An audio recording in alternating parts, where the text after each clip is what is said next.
Inferno, Canto 6. The third circle. Intemperance in food. Gluttons.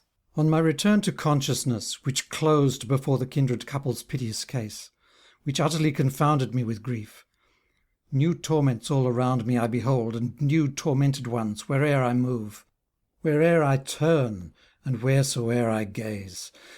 In the third circle am I, that of rain eternal, cursed, cold, and burdensome. Its measure and quality are never new. Coarse hail and snow and dirty-coloured water through the dark air are ever pouring down, and foully smells the ground receiving them. A wild beast, Cerberus, uncouth and cruel, is barking with three throats as would a dog over the people that are there submerged. Red eyes he hath, a dark and greasy beard, a belly big, and talons in his hands. He claws the spirits, flays and quarters them. The rainfall causes them to howl like dogs. With one side they make shelter for the other. Oft do the poor profaners turn about. When Cerberus, the mighty worm, perceived us, his mouths he opened, showing us his fangs, nor had he any limb that he kept still. My leader then stretched out his opened palms, and took some earth, and with his fists well filled, he threw it down into the greedy throats.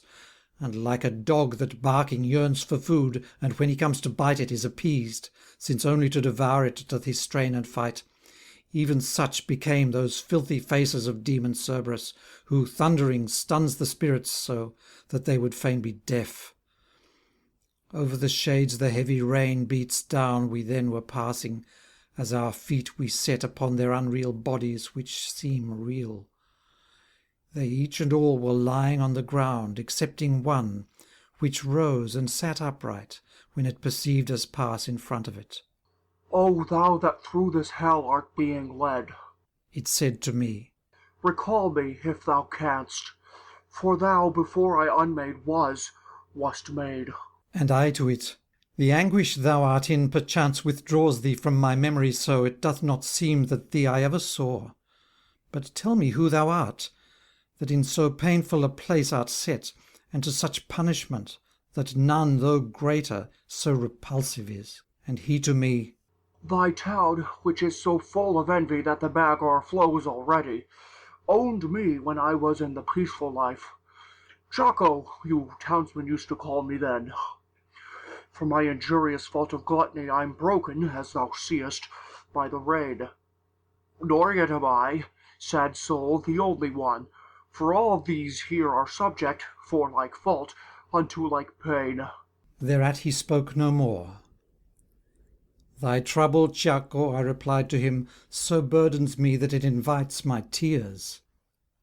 But tell me, if thou canst, to what will come the citizens of our divided town, if any one therein is just, and tell me the reason why such discord hath assailed her."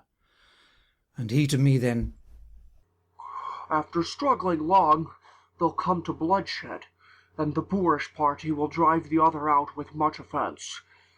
Then, afterward, the latter needs must fall within 3 suns, and the other party rise, by help of one who now is on the fence. A long time will it hold its forehead up, keeping the other under grievous weights, howe'er it weep therefore, and be ashamed.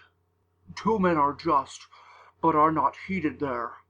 The 3 sparks that have set men's hearts on fire are overweening pride, envy, and greed." Herewith he closed his tear-inspiring speech, and I to him, "I'd have thee teach me still, and grant the favour of some further talk. Farinata and Techiaio, who so worthy were, Jacopo Rusticucci, Arrigo, and Mosca, and the others who were set on doing good, tell me where these are, and let me know of them. For great desire constraineth me to learn if heaven now sweeten, or hell poison them."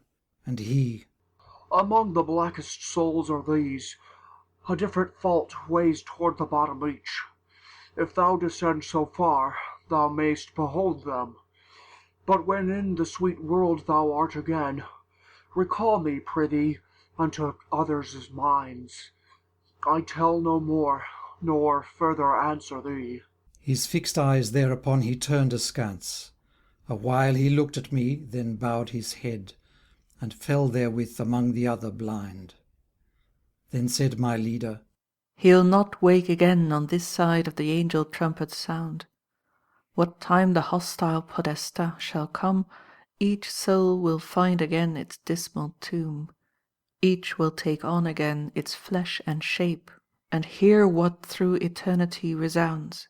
We thus passed through with slowly moving steps the filthy mixture of the shades and rain, talking a little of the future life, because of which I said, These torments, teacher, after the final sentence will they grow, or less become, or burn the same as now? And he to me, Return thou to thy science, which holdeth that the more a thing is perfect, so much the more it feels of weal or woe. Although this cursed folk shall never more arrive at true perfection, it expects to be more perfect after than before. As in a circle round that road we went, speaking at greater length than I repeat, and came unto a place where one descends. There found we Plutus, the great enemy.